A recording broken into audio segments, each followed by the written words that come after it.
Olá, estudantes do 8º ano, sejam todos bem-vindos, sejam todas bem-vindas.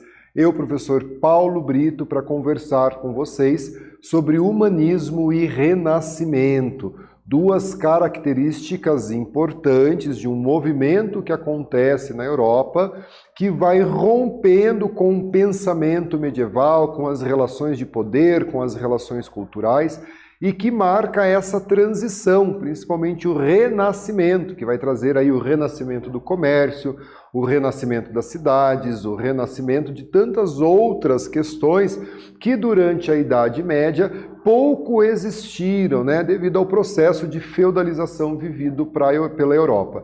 Então, nesse sentido, nós vamos estudar o humanismo e vamos estudar o renascimento. Olha só o objetivo, identificar as principais características do renascimento e do humanismo, desses dois movimentos que, como eu disse a vocês, são marcadores temporais dessa transição da medievalidade para a Idade Moderna, Olha só, pessoal, você saberia me dizer a que essa imagem se refere? Uma das imagens mais conhecidas no mundo todo, A que essa imagem, a quem ela lembra ou quem produziu essa imagem? Quais são as informações que você tem sobre essa imagem, Olha só, e qual a relação que a gente pode estabelecer por a imagem que a gente acabou de ver e com essa imagem aqui que se reproduz aqui também, Então nós temos aí uma relação para se estabelecer. Quem será esse personagem aqui sentado ao lado do quadro sendo produzido, Aqui as pessoas. Então são duas imagens que a gente pode pensar na relação existente entre elas. Trago aqui para vocês que aquela primeira pintura que nós vimos é a Mona Lisa, uma das mais notáveis e conhecidas obras de Leonardo da Vinci e com certeza uma das obras mais conhecidas no mundo todo, hoje sob a guarda do Museu do Louvre na França, É uma obra que está nos livros didáticos de arte, de história, amplamente difundida e conhecida. Com certeza uma das pinturas mais conhecidas do mundo, E o Leonardo da Vinci, ele é um dos artistas do Renascimento, E a sua pintura, a pintura da Mona Lisa, foi iniciada ali por volta do ano de 1503, início do século XVI.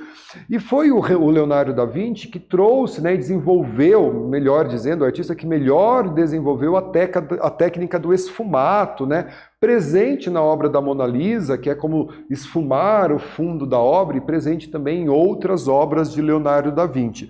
E a segunda pintura é uma representação de um artista chamado Cesare Meccari, que faz de Leonardo pintando a Mona Lisa. O Cesare Meccari fez essa reprodução no ano de 1863, Então ele imaginou como foi que Leonardo da Vinci pintou a Mona Lisa. Temos ali a Mona Lisa como modelo, Leonardo pintando, e alguns dos seus alunos ali observando o mestre, que era Leonardo da Vinci, reproduzindo, produzindo, aliás, uma das maiores obras de arte do mundo, E aí a gente tem o humanismo, E a gente precisa, então, definir o que é esse humanismo. E eu trago aqui para vocês que ele é uma das correntes de ideias que mais contribuiu para a formação do Renascimento. Então, a gente pode considerar o humanismo quase como uma característica do movimento renascentista.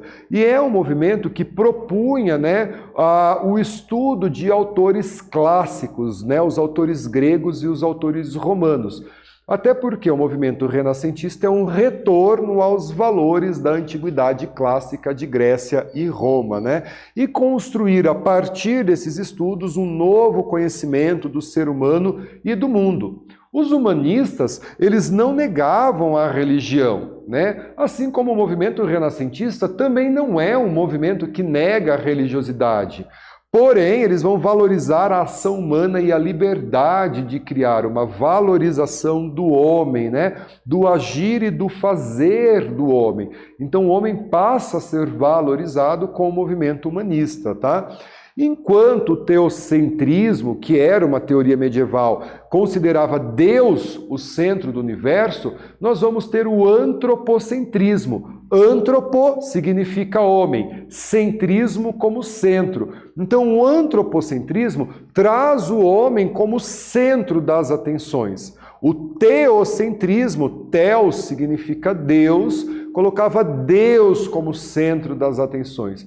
O antropocentrismo vai colocar o homem no centro. É aí as vontades, as escolhas, a produção do homem que está colocada no centro.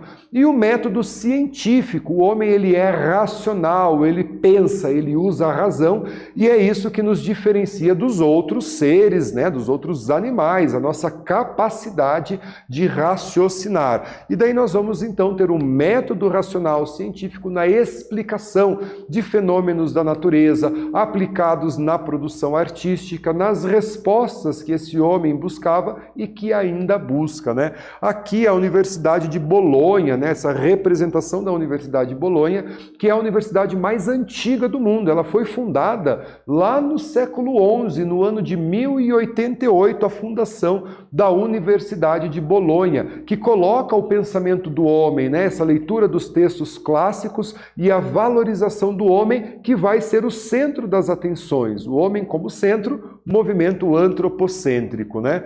E o contexto do Renascimento. A ideia do Renascimento surge com a decadência da Idade Média e dos valores do mundo medieval, os valores do mundo feudal. Ali por volta do século XI a gente tem a decadência da Idade Média, que começou lá no século V com a queda do Império Romano. Então ela inicia no século V, ela tem o seu desenvolvimento. Ali por volta do século IX, século X é o auge da Idade Média e a partir do século XI ela entra em decadência. E várias mudanças vão ocorrer nessa decadência da Idade Média, como, por exemplo, a maior produção de alimentos vai gerar um excedente, né? A população vai passar a ter acesso a mais alimentos, crescimento populacional, novas técnicas de produção, como o arado e outras técnicas, que vai proporcionar um aumento da produção agrícola, gera excedente, precisa comercializar esse excedente, daí nós temos, por exemplo, o renascimento comercial, o renascimento das cidades, a troca cultural entre regiões da Europa que durante muito tempo viveram, né, a questão do feudalismo dentro do feudo, e é neste contexto em que eu vou ter o surgimento aí do renascimento, né, dentro desse contexto histórico. Nós vamos ter aí essa crise que vai ocorrer, né, com o comércio do Oriente, o aparecimento das feiras, né? E é interessante esse aparecimento das feiras, porque ela vai promover não só a troca comercial, como também a troca de conhecimento, a troca de cultura entre diversos povos, né? O surgimento das casas bancárias. Então percebam que é um período de mudanças na Europa, né? A gente está vendo aí uma série de mudanças com a decadência da Idade Média, a chegada da Idade Moderna e o movimento renascentista, né? Ali a representação de uma feira, esses artesãos, esses produtores levavam seus produtos para serem comercializados e não dava mais para fazer a base de troca. Então eu vou ter, por exemplo, o renascimento aí do dinheiro, da circulação do dinheiro, a monetarização de uma economia. Então nós passamos, nesse contexto, século XII, XIII, por contextos de profundas mudanças econômicas, sociais, políticas, culturais dentro do continente europeu. Então, olha só, a burguesia, né, esse grupo social, né, que vivia no burgo, né, nas cidades, os burgueses, eles começam a ganhar protagonismo dentro desse contexto histórico. Então, os burgueses, que eram mercadores, banqueiros, né, os donos de navio, esse grupo vai enriquecer adotando aí novos valores, novos hábitos, né, novas práticas. O medir, o calcular, o pesar, o cobrar, né, essas relações passam a ser essenciais para o sucesso dos negócios. E aqui essa representação, um quadro do século XVI dos banqueiros, né? Aqui fazendo as contas, as moedas, né? Anotando nos livros, caixa, né? Tudo isso passa, né, a ser um processo na vida desse grupo social que está aí ganhando protagonismo na cena histórica, a burguesia, responsável aí por várias revoluções na Idade Moderna e da Idade Contemporânea. E aqui eu trago uma atividade, olha só, qual grupo social está sendo representado na figura ao lado, nessa pintura, né? E quais foram as principais práticas valorizadas na sociedade europeia a partir dos ideais desse grupo? Responda a atividade e a gente faz a correção juntos.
Pessoal, vamos então corrigir a nossa atividade. Qual grupo social está sendo representado na pintura ao lado e quais foram as principais práticas valorizadas na sociedade europeia a partir dos ideais desse grupo? E eu tenho certeza que você não teve dificuldade em responder essa atividade, porque o grupo representado é a burguesia. E as principais práticas quais foram? Medir, calcular, pesar e experimentar, né? Os seus valores vão influenciar o movimento renascentista, né? Esse movimento que vai surgir aí, ó, e trago aqui para vocês, que é um movimento de renascimento das artes, da cultura, do fazer ciência, que existiram, obviamente, durante a Idade Média, né? A gente não pode dizer que as artes, a cultura, a ciência não existiu na Idade Média, mas agora ela está renascendo, ela está ganhando um novo fôlego com o Renascimento, que tem o seu berço nas cidades italianas. A Itália é o berço do Renascimento, porque era o ponto de confluência das caravanas que vinham do Oriente com a Europa. Então as ideias trazidas do Oriente, as ideias da Europa, elas se encontravam ali nos portos das cidades italianas, que eram os portos de entrada para a Itália, banhado pelo mar Mediterrâneo. Nós vamos ter, portanto, a Itália, né, como berço do Renascimento, ali a Escola de Atenas, um afresco, né, lá do século XVI, do artista Rafael. Aliás, pessoal, né, os artistas renascentistas, um quarteto famoso do Renascimento, é Rafael, Michelangelo, Leonardo e Donatello. Você lembrou de alguma coisa quando a gente fala desse quarteto renascentista? Tenho certeza que você lembrou, né? Olha só, algumas características do Renascimento. A valorização do pensamento greco-romano. Então a gente entende que o Renascimento ele é um retorno a vários valores, aos valores da Antiguidade clássica, do mundo antigo. As obras romanas da Antiguidade, a arquitetura romana, passa a ser modelo e inspiração para os seus trabalhos, né? Uma nova visão do tempo. O tempo que até então era o tempo da natureza passa a ser um tempo cronológico, racional. Eu não vou mais me apegar somente ao nascer e ao pôr do sol, né? Eu vou ter um tempo, um uso do tempo racional, até mesmo para aperfeiçoar, né, as invenções, aperfeiçoar os meus trabalhos. Então, essa nova concepção do tempo. O antropocentrismo. O homem passa a ser visto como centro, em oposição à teoria teocentrista, que era Deus como centro. Aqui é importante a gente falar que ninguém vai criticar a igreja ou deixar de ser cristão ou fazer duras críticas à igreja. Não é essa a ideia quando se diz antropocêntrico. Tanto que vários artistas renascentistas, como por exemplo Michelangelo, prestaram serviços para a Igreja Católica. Michelangelo, por exemplo, pintou o teto da Capela Sistina, né? O individualismo, né? A capacidade individual, o talento, a criatividade, a valorização desses artistas, né? Que passam aí a usar o raciocínio, a sua técnica para desenvolver as obras de arte que nós conhecemos até hoje. A Mona Lisa, o teto da Capela Sistina, as esculturas, né, feitas por Michelangelo, feitas por Donatello, e os outros artistas renascentistas fora da Itália, como Cervantes, Camões e tantos outros, né? E aqui a arte renascentista, né? Uma das características da arte renascentista é a representação realista da figura humana, né? Então vejam ali no quadro que nós temos essa representação realista da figura humana, né? A técnica da perspectiva, os estudos de anatomia sendo necessários para que a gente possa realizar, né, de uma forma mais anatômica, mais geométrica, mais matemática a representação de pessoas, de animais e de cenários nessas obras, não é mesmo? O domínio da perspectiva, essa ideia de ponto de fuga para onde o olhar converge na pintura, né? Então aqui eu tenho um quadro chamado A Santa Ceia, é um afresco do Leonardo da Vinci, né? E a gente vê tanto essa questão da perspectiva, o primeiro plano, o segundo plano, né? Nós vemos o céu lá atrás, as janelas, como essa ideia de ponto de fuga, né? Então a figura central, que nesse quadro é a figura de Jesus Cristo, né? Então nós vamos ter 6 apóstolos de um lado, 6 apóstolos de outro lado, e a figura central nessa perspectiva, nesse plano de fundo, né? Nesse ponto de fuga que os artistas renascentistas desenvolvem muito bem essa técnica da perspectiva. Beleza?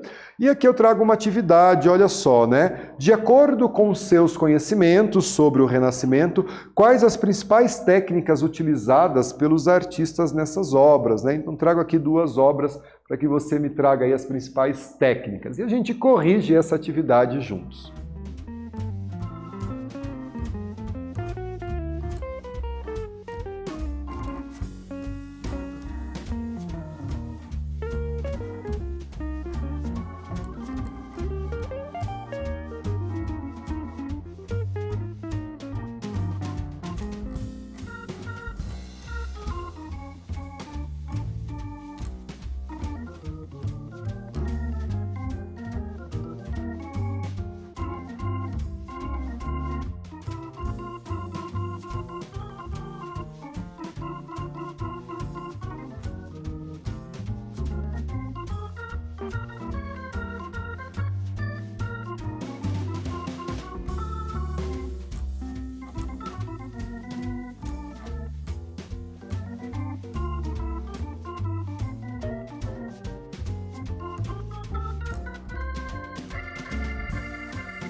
Pessoal, vamos então corrigir a nossa atividade, né? A partir dos seus conhecimentos sobre Renascimento, quais as principais técnicas, né, utilizadas pelos artistas nessas obras aqui apresentadas a vocês, né?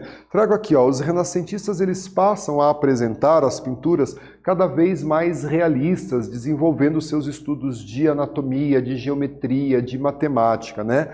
Através das técnicas de perspectiva, né, os planos que a gente consegue observar nessas imagens, nessas pinturas, né? Então aqui eu vejo até a janela lá atrás, né? Vejo o céu, aqui também uma construção, uma chaminé, os rochedos, o céu, o jogo de luz e sombra, a técnica do esfumato em algumas, né, obras como aqui, então você usar o pincel para fazer esse esfumato e até mesmo os estudos racionais, anatomia, geometria e matemática, beleza?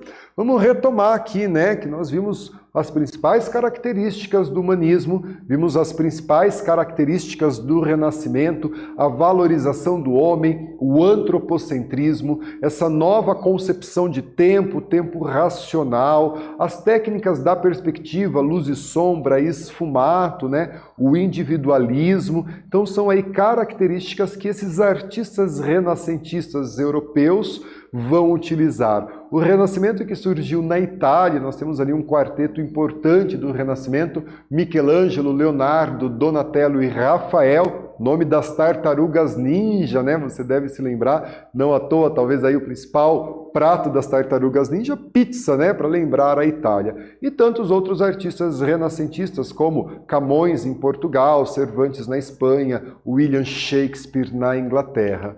Aqui as nossas referências de aula e eu agradeço a tua presença, a tua participação. Fique bem, se cuide e até a próxima. Tchau, tchau.